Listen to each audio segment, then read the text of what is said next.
Oramos o que está por trás das letras. Então, é pelo Teu Espírito que a Ti clamamos, que ilumines o texto, para que possamos ter compreensão, entendimento de toda a Tua palavra, que é rica.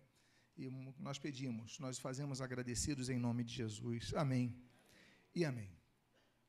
Vamos então falar hoje sobre o dia zero. Por que dia zero? Porque nós falamos dos 6 dias criativos, os 6 dias da criação do mundo. Mas antes do primeiro dia, nós vamos então tratar durante 2 domingos sobre o dia zero. A primeira parte vamos falar sobre hoje, que trataremos do Big Bang, e a segunda parte nós falaremos então no próximo domingo. A segunda parte ela vai tratar a respeito de por que nós podemos dizer que os 6 dias da criação não foram dias de 24 horas, por exemplo. Então, mas pastor, fala, e foi tarde e manhã o primeiro dia, e foi tarde e manhã o segundo dia, então ali dá noção de ser um dia de 24 horas. Então nós vamos trabalhar sobre isso no próximo domingo, vamos falar sobre, por exemplo, a percepção rabínica a respeito disso, o termo hebraico a respeito disso, para que nós tenhamos uma amplitude sobre o fato de que a probabilidade dos dias da criação serem não de 24 horas, mas de milhões e milhões de anos. E quando nós lemos o texto, nós sempre iniciamos dizendo que o primeiro texto da Bíblia, o Bereshit, no princípio, nós falamos domingo passado que não houve apenas um princípio. Reshit é um termo maior do que apenas um momento. Nós explicamos isso domingo passado. E hoje, então, nós vamos adentrar na compreensão do Big Bang, porque para que nós possamos entender que o mundo, que o universo tem cerca de 15 bilhões de anos, que o mundo tem cerca de 4 bilhões e meio de anos, que Deus criou isso há muito tempo atrás, nós temos então que entender o que foi o Big Bang.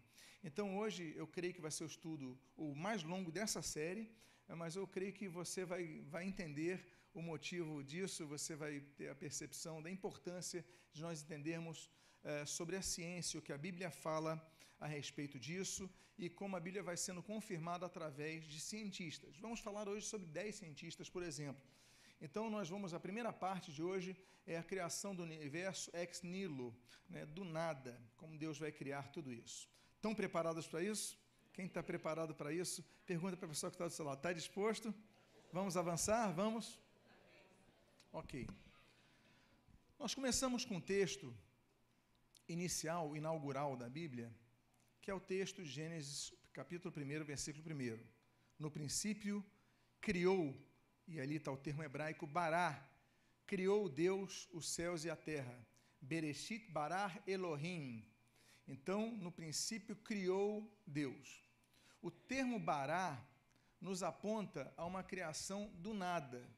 Não é um aproveitamento de algo, não é a continuidade de algo que já fora criado antes. Bará dá noção de algo inaugural, algo que não existia antes.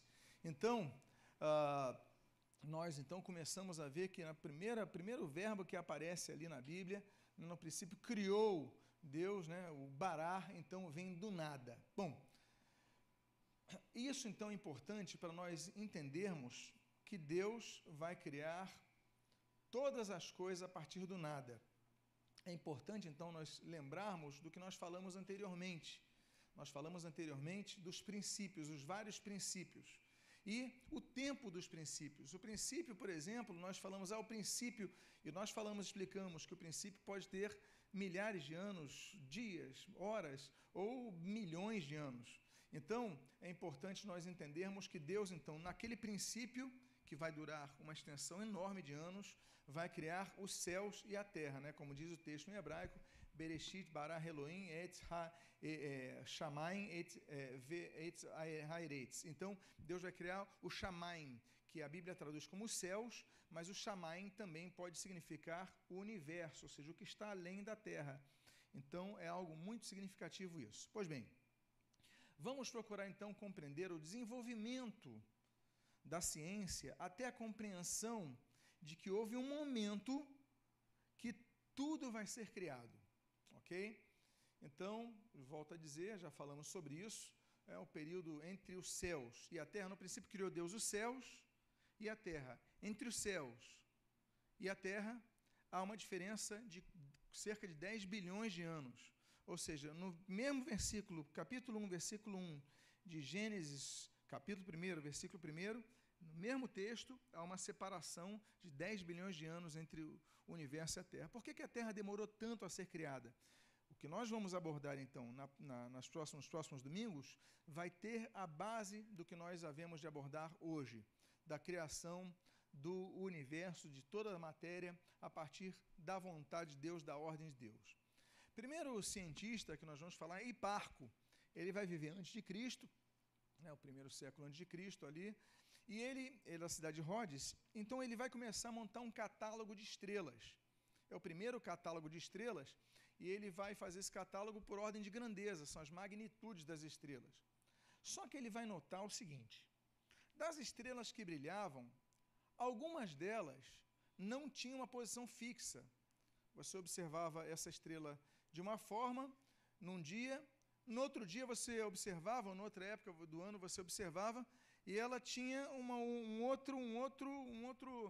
outra forma de se observar, ou diferente de outras estrelas. Então ele começa a chamar essas estrelas de errantes. Ora, errantes em grego é planes, e daí vem o termo planetas, ou seja, alguns astros que inicialmente se compreendiam como sendo estrelas, não necessariamente eram estrelas. E Hiparco, então, ele vai fazer essa diferença daquilo que hoje nós entendemos como sendo planetas, o que ele chamava de errantes, o planes, em grego. E a partir de então, começa a se desenvolver uma ideia dos planetas. Só que a ideia que vai se projetar é que a Terra é o centro dos planetas, é o centro de observação. Então ele começa a observar a Terra é o centro, e isso vai ser oficializado pela religião imperial do cristianismo, séculos depois, que ela vai dizer, não, a Terra é o centro de tudo, a Terra é o centro de todos os planetas, de todo o universo, todas as estrelas, etc. e tal.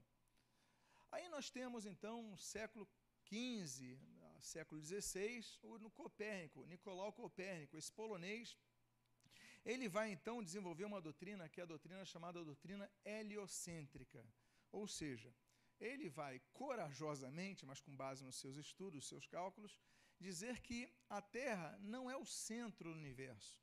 Pelo menos nossa galáxia é o Sol, por isso a teoria heliocêntrica. Havia um teólogo italiano, Niccolò de Cusa, nós vamos falar sobre ele, inclusive, quando falamos da Reforma Protestante. Lutero vai ler muito de Cusa, mas nesse contexto aqui, o de Cusa já vai ter essa teoria, que a Terra não era o centro do universo. Então ele vai escrever das revoluções dos mundos celestes, e naturalmente, ele, para sobreviver, ele dedica ao Papa Paulo III, escreve de maneira anônima. Por quê? Porque senão seria perseguido em relação à sua teoria. Então nós já temos um segundo cientista que vai avançando no entendimento da compreensão do universo. Ora, a Terra não é o centro do mundo, o centro é o Sol, teoria heliocêntrica. Aí nós temos Kepler. Kepler, já do século XVI, já reformado, inclusive, Johannes Kepler, ele vai estudar em 2 seminários de teologia protestantes, incluindo o de Wittenberg. Ele vai ser aluno de Wittenberg. E depois que ele faz teologia, ele vai adentrando mais ainda no campo da astronomia, no campo da matemática, e ele então começa a se basear na teoria de Copérnico. Só que ele avança um pouquinho mais e ele descobre então que o universo, os planetas não giram de forma circular, mas elíptica. E isso vai então dar um entendimento de um movimento, digamos assim, não definido, mas um movimento indefinido, algo que foi elástico, algo que foi saindo de um eixo central e avançando mais. Por que isso é importante? Por que nós entendemos um pouco de Kepler é importante? Porque daqui a pouco nós vamos falar do fato de que o universo ele não é estático, como ensinava a teologia antiga, como ensinavam os escolásticos, por exemplo, mas o universo está em expansão. E isso é importante, porque o Kepler vai dar um avanço nesse sentido. Aí nós temos o nosso quarto cientista que abordamos hoje, que é o Galileu Galilei. Eu creio que talvez seja um dos mais famosos, todo mundo já estudou sobre Galileu Galilei, século XVII.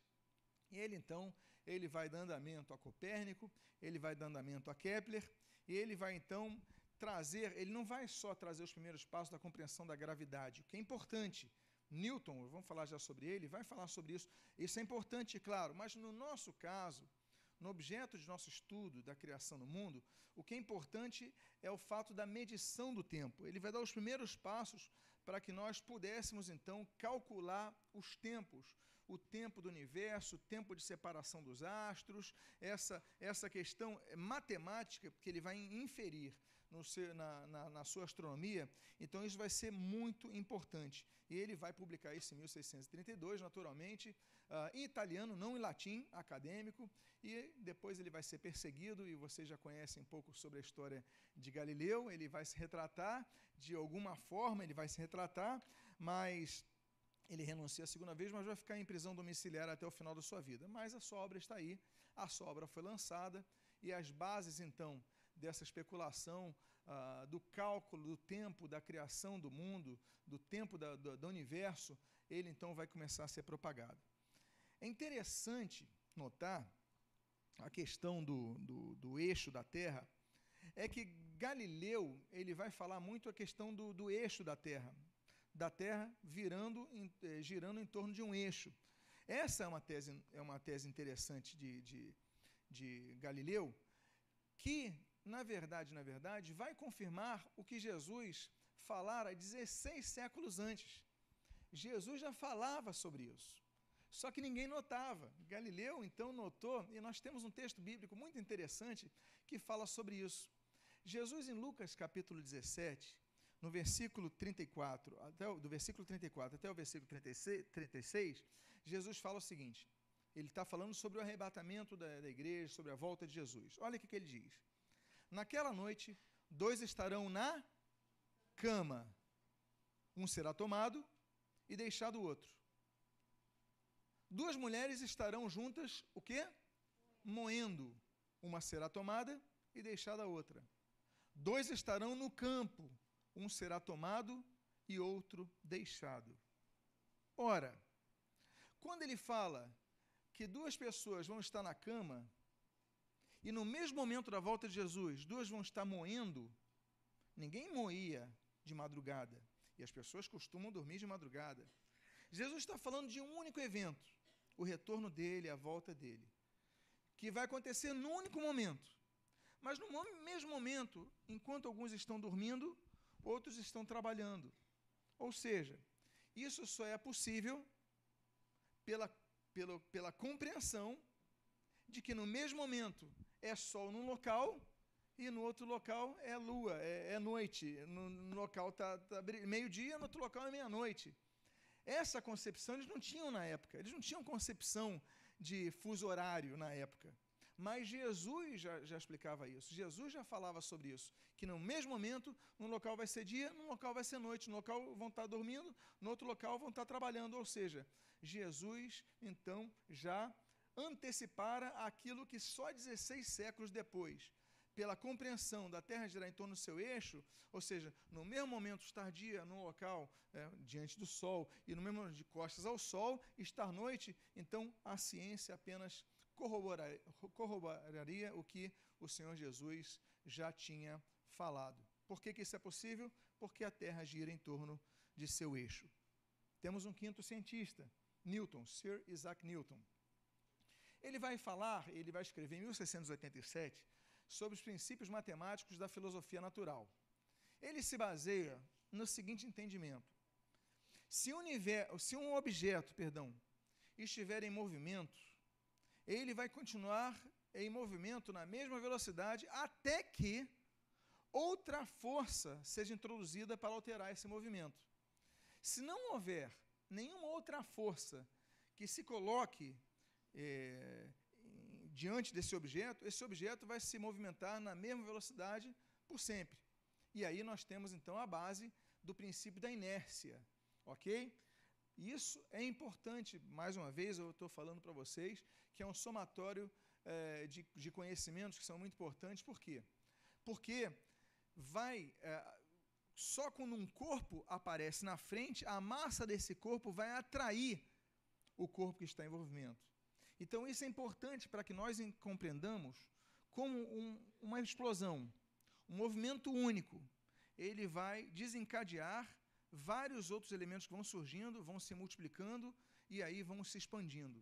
É algo como nós falássemos ali, de algo pequeno que vai crescer como uma semente que depois vai se tornar uma grande árvore, um embrião que vai se tornar um ser humano. Então, essas coisas elas vão ser compreendidas através de Newton pelo fato de que há um movimento constante, e aí nós vamos depois falar a respeito, ainda hoje, sobre isso, sobre o universo estar em expansão. Aí nós chegamos em Einstein, já ali final do século XIX e meados do século XX. Einstein, todos conhecem o Einstein, ele vai ser muito conhecido pela sua teoria da relatividade. Mas eu quero falar que, em primeiro lugar, Einstein, como judeu, ele tinha conhecimento de Isaac Luria, que inclusive é um dos mestres da Kabbalah, que o pessoal chama aqui de Cabala. Mas independentemente de sua relação com aquele tipo de esoterismo judaico, mas o fato é que Luria, ele desenvolveu uma teoria muito interessante que é chamada de Tzimtzum, a teoria da contração. Ele se baseia num texto bíblico que nós temos ali em 2 Crônicas, capítulo número 5, versículos 13 a 16. Olha o que diz o texto.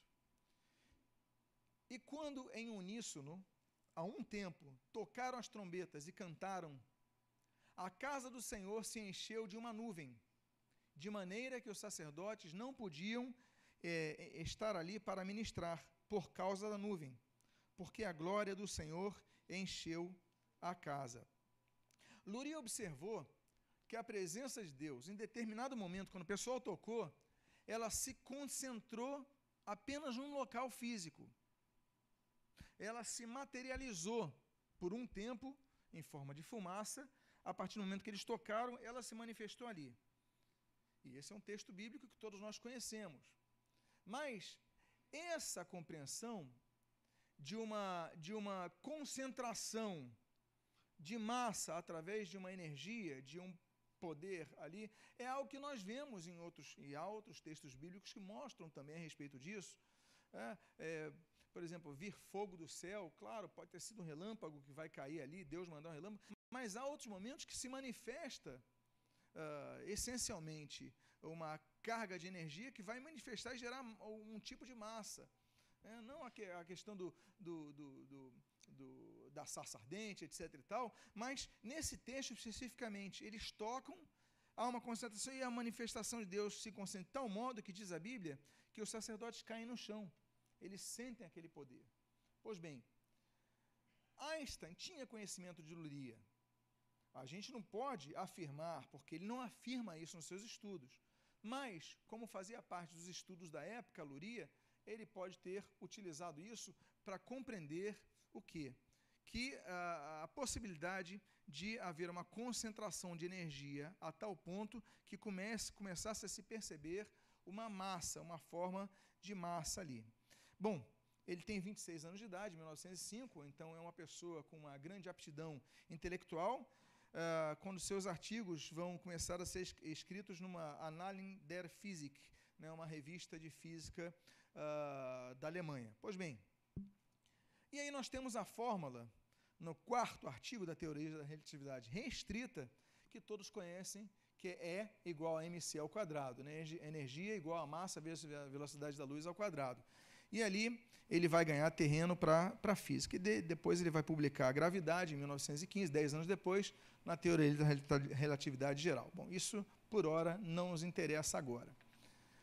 Por hora, porque depois eu vou falar da questão da velocidade da percepção, eu vou falar sobre isso domingo que vem, da percepção da velocidade conforme o ponto de vista que nós estamos. Vou falar mais especificamente sobre domingo que vem. Mas hoje eu quero me concentrar nessa questão. A matéria, nós sabemos então que energia é resultado da massa vezes a velocidade da luz ao quadrado. Isso através de Einstein. Muito bem. Mas a matéria, ela pode ser fruto, então, consequência do fruto da energia altamente condensada que pode ser liberada.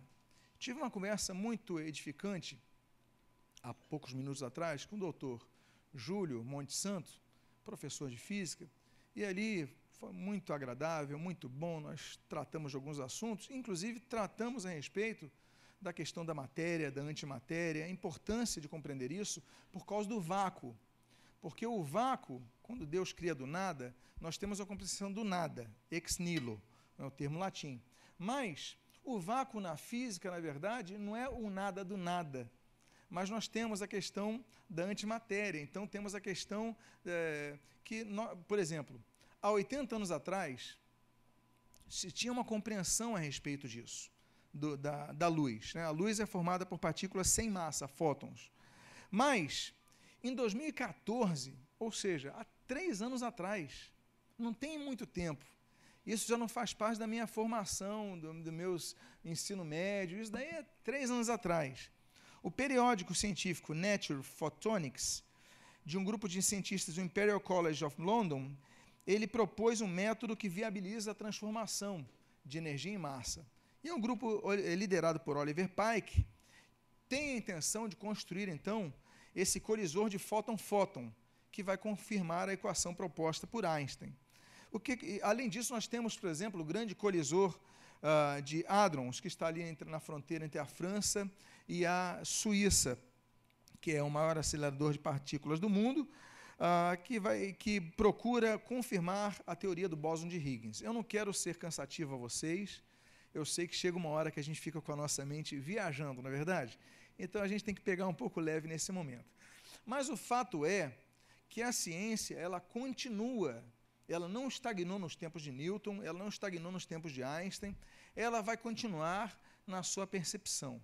Mas a questão da matéria e antimatéria é muito interessante para que nós possamos notar que mesmo no vácuo, se há elementos para que se crie massa.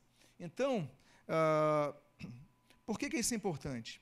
Eu até coloquei esse recorte dessa página de uma revista chamada Super Interessante. O título é possível criar matéria a partir do nada. E cientistas descobrem como extrair partículas do vazio sem depender de nenhuma matéria-prima da natureza. Então, aí o conceito do nada, a questão do vácuo, etc. e tal. Por que isso é importante? Para que nós possamos compreender a questão da criação daquilo que a Bíblia já vai falar anteriormente em Hebreus. A Bíblia diz, e isso exige de nós a fé. A Bíblia diz em Hebreus o seguinte: pela fé entendemos que foi o universo formado, olha aí, falando da criação do universo, foi o universo formado pela palavra de Deus, de maneira que o visível, aquilo que nós vemos, a matéria, veio a existir das coisas que não aparecem, a energia. Podemos elocubrar aqui a questão do vácuo e tal, mas tudo a partir da ordem de Deus. Deus não é massa, ele se manifesta como massa, mas essencialmente, como Jesus falou em João capítulo 4, Deus é Espírito, ok? Então, o Espírito dando forma à matéria. Então, a Bíblia já tinha falado sobre isso, o que vai avançar na questão do conceito de Einstein, nas teorias einsteinianas. Aí nós temos, mais recentemente, Lemaitre, que é da mesma geração de Einstein, que é contemporâneo de Einstein. E ele vai ter uma teoria muito importante a respeito do nascimento do universo. Ele é um belga, né, chamado Abbé Georges Lemaitre, que ele vai calcular o seguinte: o universo não é estático, mas o universo é dinâmico. E a lógica dele era uma consequência da teoria de Einstein. Ele diz o seguinte: se o tempo e o espaço têm uma concavidade produzida por uma massa qualquer, então, quando ela vai se expandir, ela se expande a partir de algo, de um início, de algo que tem um começo. Então, a sua luta vai comprovar que o universo é finito e o não infinito. Porque até os anos 1960, 1950, as pessoas entendiam o seguinte: o universo é infinito. Mas a partir dos anos 50, os físicos vão entender o seguinte: não, o universo não é finito. Einstein vai dar o ponto de partida, com base naqueles outros cientistas que nós falamos, mas o universo tem um fim. Tem um fim. E há uma concavidade, que é o cálculo de Einstein. Então, se ele tem um fim, e ele está se expandindo, e ele vai até, digamos, aqui, É porque, quando ele se expandiu a partir de um ponto. Que ponto foi esse? Esse ponto é o chamado nascimento do universo. Ora, o universo, ele é elementos químicos, são elementos químicos, hidrogênio, etc. Então, ele tem que nascer a partir de um átomo primordial, e essa é a teoria de Lemaitre. A partir de um átomo primordial, assim como uma árvore, a partir de uma semente, vai tudo crescer. Então, o universo, se ele está em expansão, é porque antes de estar aqui, estava aqui, antes de estar aqui, estava aqui, antes de estar aqui, teve um momento que teve que ter um começo. Então, Lemaitre ele vai teorizar com isso. Qual é o problema? Einstein, ele não leva Lemaitre muito a sério, porque Einstein ele não precisa apenas de cálculos. Einstein ele precisava, nesse momento, de ter uma percepção maior, porque ele não estava compreendendo Lemaitre. E aí surge Hubble. Hubble ele vai confirmar a teoria que o universo ainda está se expandindo, ou seja, ainda está crescendo. O universo não estagnou, não parou ainda, ele está em desenvolvimento. Hubble, então, ele é o Edwin Hubble, é um cientista americano, e ele vai com seu assistente, o Milton Humason, ele vai estudar tanto Einstein como o Lemaitre, que Einstein não tinha aceitado. E ele vai, então, por 3 décadas, como fruto de 3 décadas, ele vai descobrir o seguinte: o hidrogênio e o hélio, eles são elementos comuns em todas as galáxias. Ou seja, se tem hidrogênio e hélio na Terra, se tem hidrogênio e hélio no Sol, se tem hidrogênio e hélio em Júpiter, se tem hidrogênio e hélio... Espera aí, de onde veio esse hidrogênio e esse hélio? Não surgiu por acaso na Terra, e por acaso na Lua, e por acaso no Sol, e por acaso... Ou seja, tem uma origem comum. Essa origem comum vai espalhar para os demais.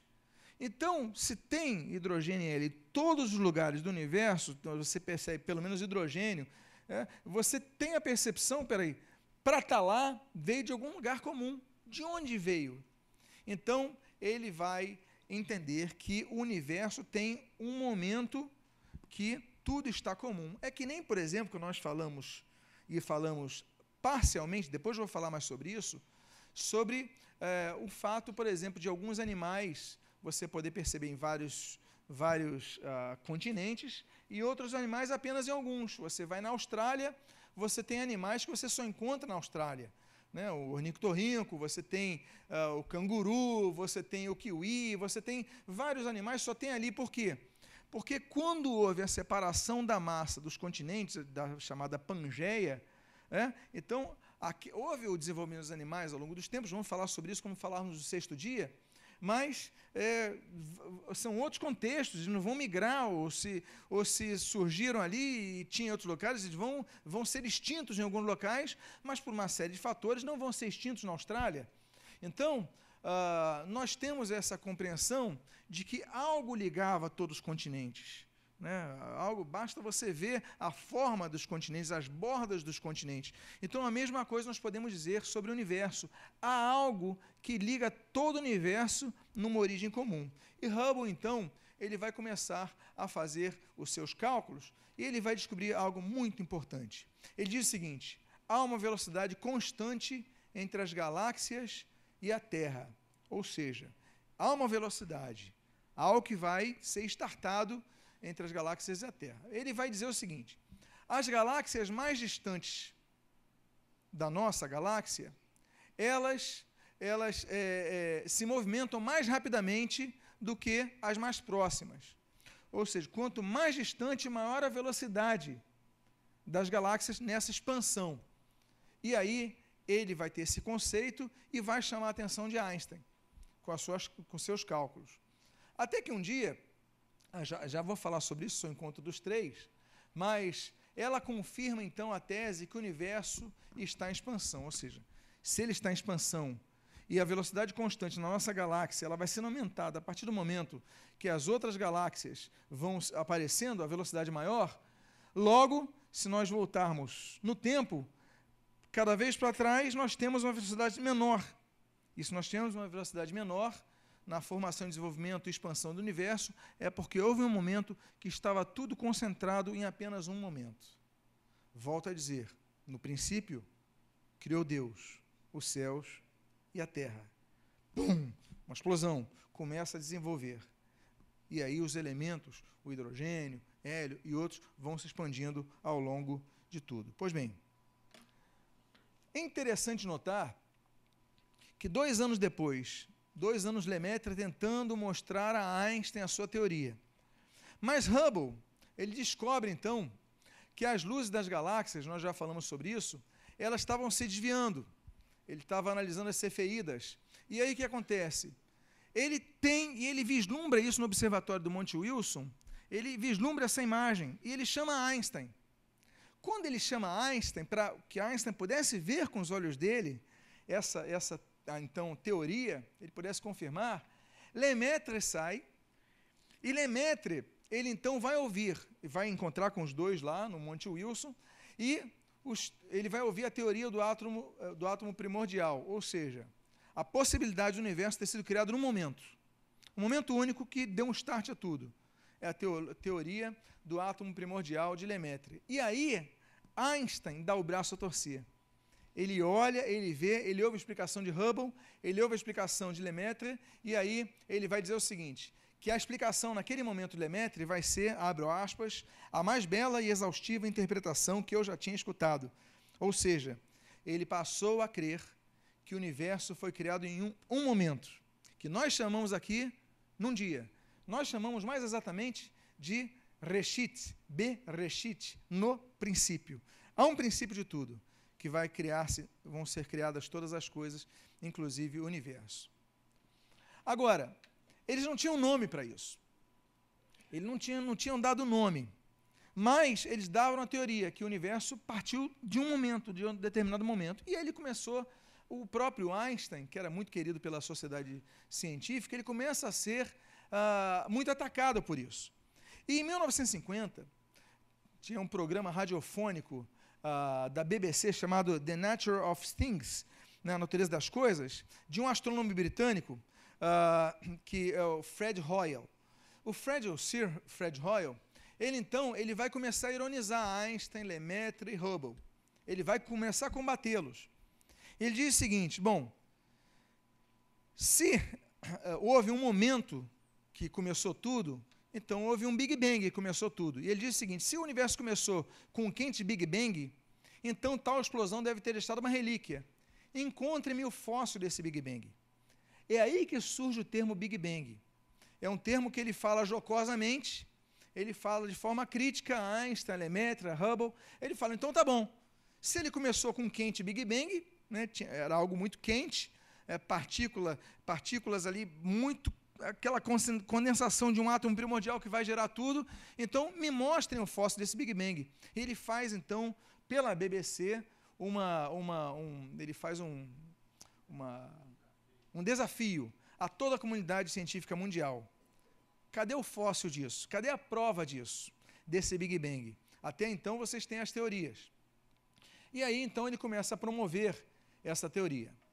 Até que nós chegamos em Gamov. Apesar dele ser americano, ele é ucraniano de nascimento, por isso a pronúncia é Gamov.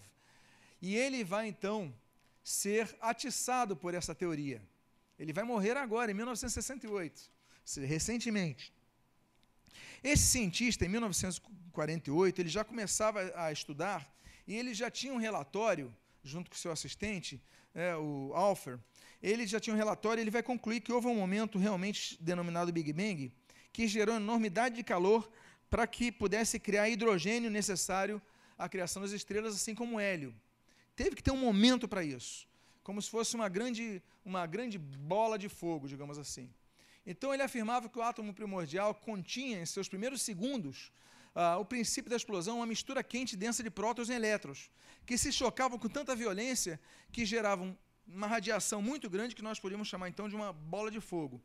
Ou seja, é como se todo o universo que nós temos hoje estivesse condensado em algo muito pequeno, que alguns dizem assim, o tamanho de uma laranja, né? O Hawking, ele vai dizer, Stephen Hawking vai dizer, como se fosse uma casca de noz. todos os planetas, tudo que existe, estava condensado em algo muito pequeno. E que, dada a violência daquela explosão, a radiação, então aquilo vai começar a se expandir, aquilo seria a origem, o chamado Big Bang. Então, Gamow, ele vai concluir que podia, como houve uma massa de calor muito grande e muita radiação, parte da radiação podia ser captada ainda nos dias de hoje. Por quê? Porque a radiação estaria pelo universo. Estávamos até falando há pouco tempo atrás sobre a radiação, por exemplo, nos exames de raio-x, né, e pessoas que podem ser expostas ao raio-x, mesmo estando trabalhando de maneira próxima, se não estiverem devidamente cuidadas disso. Então, a radiação está disponível no universo. Se houve um começo, então Gamow vai falar, então temos que procurar essa radiação, porque achando a radiação, a gente acha esse fóssil, abre aspas, do Big Bang. E então eles começaram a essa teoria muito interessante. E aí, o fóssil do Big Bang vai ser encontrado até de maneira, digamos assim, foi sem querer que é encontrado o fóssil. Dois pesquisadores, o Aaron Penzias e o Robert Wilson, foram contratados por uma companhia de telefone americana, a Bell Telephone Company, para melhorar as comunicações. As comunicações, não do aparelho telefônico da sua casa, não, mas gerais, a transmissão de ondas. Eles queriam, através dos cabos e tudo mais. Então, eram grandes cientistas, foram contratados, e eles começam a descobrir o seguinte: havia um fraco ruído de rádio que era captado igualmente em todos os lugares, independentemente da cidade onde eles estivessem, havia um ruído constante, o mesmo ruído que era captado, se fosse no Tennessee, fosse na Flórida, fosse na Califórnia. Então, eles falam, bom, tem algo que não vem daqui da Terra, porque não é captado apenas num ponto, é captado em todo local. Então, tem um ruído que chega de algum lugar do espaço sideral, e aí eles começam, então, a se juntar ao Dr. Dyke, da Universidade de Princeton, para ver sobre esse ruído que chega através do espaço sideral na Terra de maneira uniforme. As equipes se juntam e eles começam a fazer a radiação, e ele começa a descobrir que a radiação está sempre a 3 graus Kelvin, 3 graus acima do zero absoluto. E aí eles descobrem uma radiação cósmica de fundo, que seria, na verdade, então, algo que estava presente em todo o universo, essa radiação, esse elemento. O que daria, então, a origem do universo seria o eco do Big Bang. E o mais interessante, bom, então eles ganham, inclusive, o trabalho deles é publicado no Astrophysics Journal, e eles ganham o Prêmio Nobel de 1978. Vocês estão vendo que já estamos bem próximos ao nosso tempo? Estão vendo como as descobertas estão sendo tão próximas a nós? Não é verdade? Pois bem. Aí nós temos Smuts. Eu até comentei no carro que eu estava vendo aquela série The Big Bang Theory, não sei quantos viram, e o Sheldon, de repente, está no corredor e ele encontra o Dr. Smuts na vida real. Eu falei para a Cláudia, esse é o Nobel de Física, o Dr. Smuts, ele que vai dar a prova final e eles chamaram para aquela série de humor o próprio descobridor do Big Bang Theory. Né? Foi muito interessante. Essa foto é mais antiga, né? Ele já está mais idoso, mas foi um prazer ver ele valorizado ali nessa série. Pois bem, esse Dr. Smuts, ele vai começar a estudar as diferenças da questão do ruído, mas as diferenças das temperaturas dessa radiação. E ele, então, vai fazer uma proposta muito interessante que vai ser levada a cabo pela NASA, porque se precisava colocar um satélite para fazer medições de lá, não da Terra, porque da Terra seria insuficiente. Então, ele começa a fazer o cálculo sobre as variações de temperatura daquela energia que foi liberada. Ele é um astrofísico de Berkeley, da Universidade de Berkeley, e ele, então, começa a detectar essas variações de temperatura. Só que ele, para fazer o cálculo, ele tinha que tirar toda a interferência da Terra. Tudo que estivesse na Terra, inclusive a atmosfera, podia interferir nesse cálculo. Então, era necessário que se enviasse para o espaço sideral um satélite para que pudesse fazer as medições de lá. E aí a NASA vai fazer sobre isso, vai reconstruir um projeto antigo, que é o COBE, Explorador de Fundo Cósmico, que vai ser lançado dia 18 de novembro de 1989. Gente, quem já era nascido em 1989? Foi agora. E foi lançado isso. Aquela radiação de fundo que foi observada em 1965, ela vai ser confirmada em 1992, há 25 anos atrás, quando casei-me com Cláudia. O ano que eu casei com Cláudia, estava esse satélite, então, confirmava as variações na estrutura daquela radiação. E aí vocês têm a foto do satélite aí, e vocês aí têm a foto das variações da temperatura da radiação inicial originada pelo Big Bang. Então, a partir com Smoot, a teoria do Big Bang, enfim, foi confirmada cientificamente. E é interessante notar, bom, ele vai ganhar o Nobel de Física em 2006, onde vai dizer se tratar de evidência do nascimento do universo. Olha como a Bíblia já tinha razão, né? Que houve um princípio, houve um início, que tudo vai confirmar. Pois bem, a ciência confirma, então, não apenas o nascimento do universo, e com isso dizendo que o universo não é eterno, nem é imutável. Porque, inclusive, a teologia antiga, os teólogos antigos, afinal, Deus criou o universo, ele é eterno, ele é imutável, ele é fixo, ele tem fronteiras. A gente acreditava que a Terra era plana, a gente acreditava que o mundo era retangular ou quadrado, então, enfim, se entendia isso na época. E ai de quem pensasse diferente. Mas hoje nós sabemos que o universo nasceu em um momento, que ele está se expandindo ainda, então ele é limitado, ele não é ilimitado. E Stephen Hawking, ele vai escrever sobre isso. E eu creio que a maioria de vocês conheça sobre esse físico, né, o decano de Cambridge, Stephen Hawking. Ele vai escrever o seguinte: uma de nossas maiores descobertas foi que o universo não existiu desde sempre, mas que teve um começo definido no Big Bang, cerca de 15 bilhões de anos atrás. Então, pronto. Já temos a ciência, e eu tenho falado de 10 cientistas nessa manhã, que paulatinamente vão chegando à conclusão de que houve um começo, um Big Bang. No princípio criou Deus os céus. A Terra é depois, mas no princípio criou Deus os céus. Depois nós vamos falar da Terra nesses estudos domingo de manhã, ok? Agora, eu sei que nós estamos na época da TV plana, do sinal digital. Mas quantos aqui são da época que as nossas TVs eram TVs de tubo, que quando você colocava num canal inexistente aparecia aquele chuvisco? Quantos se lembram disso? Porque alguns já não sabem o que é chuvisco na TV, não é verdade? Quem é da época que se tentava colocar bombril na antena? Você colocou, não colocou? Pois bem. Meu irmão, minha irmã, estamos velhos. Você está velho.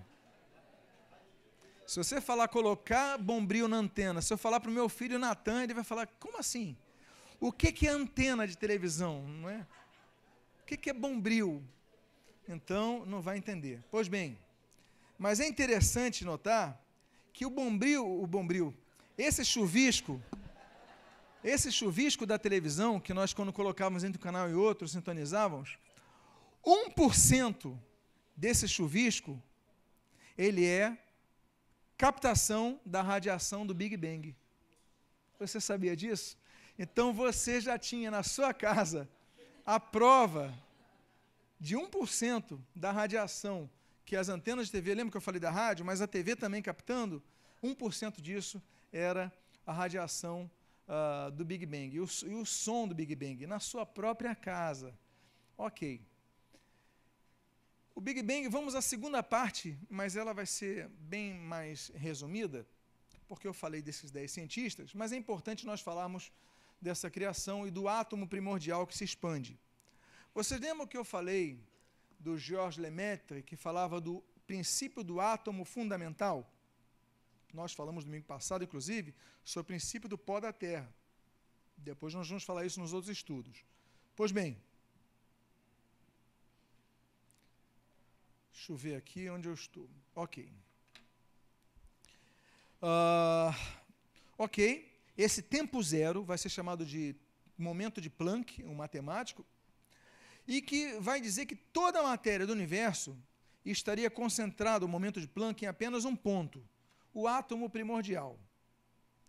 O átomo primordial, ele concentraria todo o universo, como eu já falei para vocês, altamente comprimido, e com uma força gravitacional intensa, com tamanho total de 10 elevado a menos 33.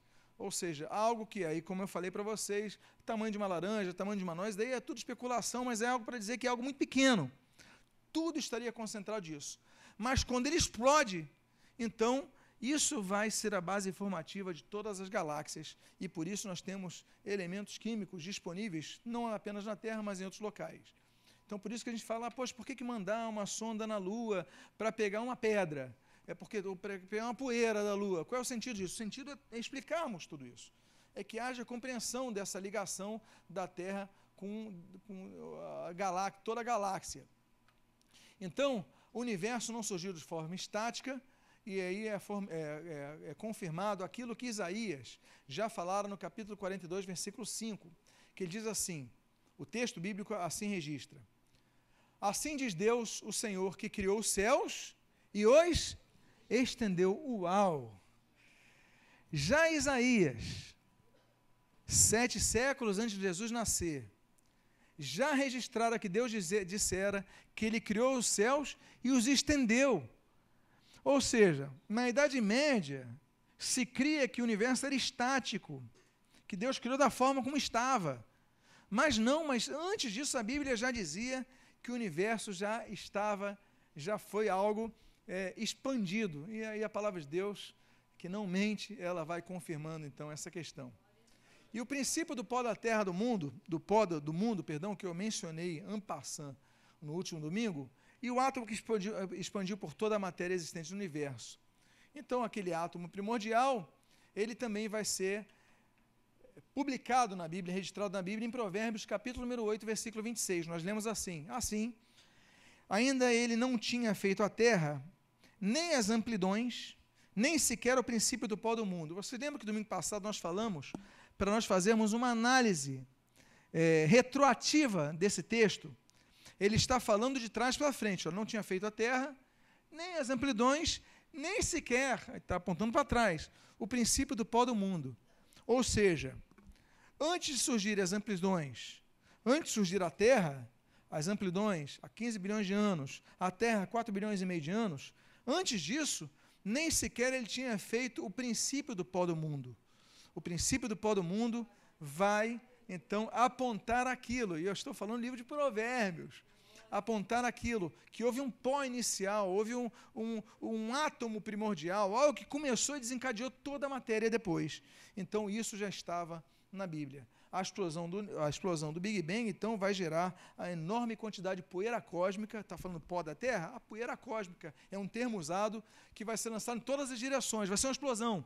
E aí você tem, então, a questão quem tem falado da velocidade, a constância, e aquilo vai gerando aquilo que Newton vai começar a especular, né? Então vai surgindo aqui, arredondando aqui, vai pegando forma redonda, e aí nós temos os astros sendo criados graças a essa explosão, essa violência, e a partir daquele átomo primordial, tudo vai surgir. E aí nós temos, por exemplo, o hidrogênio, que está presente em 99% da matéria existente em todo o universo.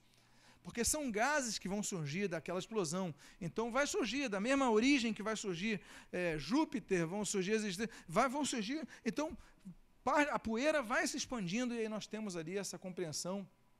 Vale, por exemplo, notar que o Sol ele é composto de 2 gases, o hidrogênio e o hélio. A água, de 2 outros, hidrogênio e oxigênio. Então, são esses somatórios que vão criando as matérias que estão aí expandidas no planeta Terra, e também as caracterizam outros planetas e outros locais.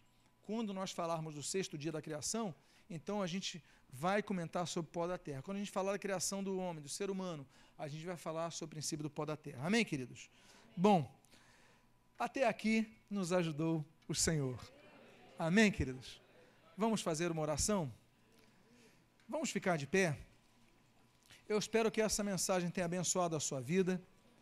Se você gostou, quiser retransmitir alguém, você vai no YouTube e você compartilha com alguém, vai no site da igreja. Eu creio que até amanhã o áudio vai estar disponível. Você pode então também compartilhar com alguém pelo seu WhatsApp, e que Deus possa abençoar a sua vida. E olha, domingo que vem é muito importante, porque domingo que vem eu vou falar da segunda parte do dia 0, ainda não vou entrar no dia 1. A segunda parte do dia 0 é para poder explicar aos irmãos por que cada um dos dias da criação, o primeiro dia, o segundo dia, o terceiro dia, o quarto dia, em que pese eu respeitar profundamente aqueles que acreditem que tenha sido 24 dias, 24 horas, e claro, para Deus, Deus podia ter criado tudo em um segundo. Para Deus, um dia como mil anos como um dia, eu não tenho problema nisso, mas eu vou apresentar as bases, incluindo as bíblicas, especialmente as bíblicas, para que a própria Bíblia mostrando que esses dias da criação não foram necessariamente 24 horas, mas podem ter durado milhões, bilhões de anos. Para você ter noção, como eu falei domingo passado, só os polos, Polo Sul e Polo Norte, mudaram de lugar mais de 400 vezes. Então isso não é questão de horas, é questão de milhões de anos. Mas sobre isso eu vou falar domingo que vem, ok? Então convido você a não faltar por nada domingo que vem. Diga a pessoa que está do seu